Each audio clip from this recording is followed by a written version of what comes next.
played under a parachute at school? You and your friends hold onto the edge, flip it up towards the sky, and then slip inside and watch it slowly float down on top of you. Or maybe you've seen a skydiver jump out of an airplane. After he jumps, he falls through the air, and then he opens up his parachute. The parachute slows the skydiver down, so he falls gently towards the ground and can make a safe landing. But have you ever thought about how parachutes work? Well, in the end, parachutes work because of air. That's right, the stuff that's all around us.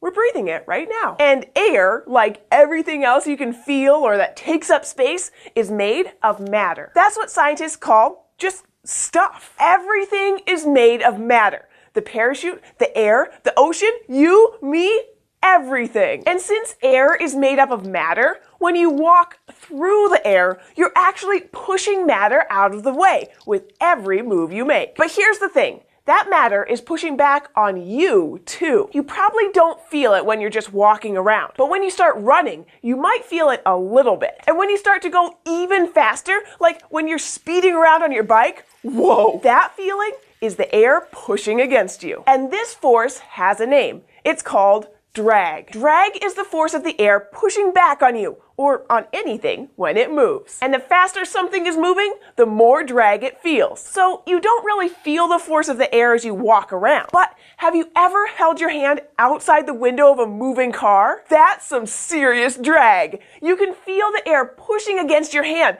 and it can be hard to even keep it still. But have you noticed that it's easier to hold your hand flat like this than it is to hold your hand so your thumb's pointing up? Like this? Why do you think that might be? It's because when you hold your hand straight up like this, more air is bumping into your hand.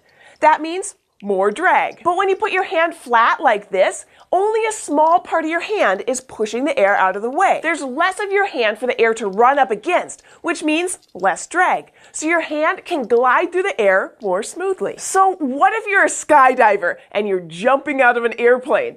How do you slow yourself down so you can land safely? You'd want to do something that would make more air bump into you. And that's how a parachute helps. It makes more space for the air to run into, so it creates more drag. There's so much drag on the parachute, so much air pushing against it, that it slows down your fall, so you can land safely. Now, a lot of other things experience drag too. When a boat moves through the ocean, the water that pushes back against it is also making drag. And cars and trucks experience drag when they're driving down a highway. A little car feels less drag than a big truck because it has less space for the air to push against it. So drag is the force that you feel when you're moving through something, like the air, and that something pushes back. It may slow you down, but it's what makes lots of things from skydiving to playtime with parachutes possible. Thanks for joining.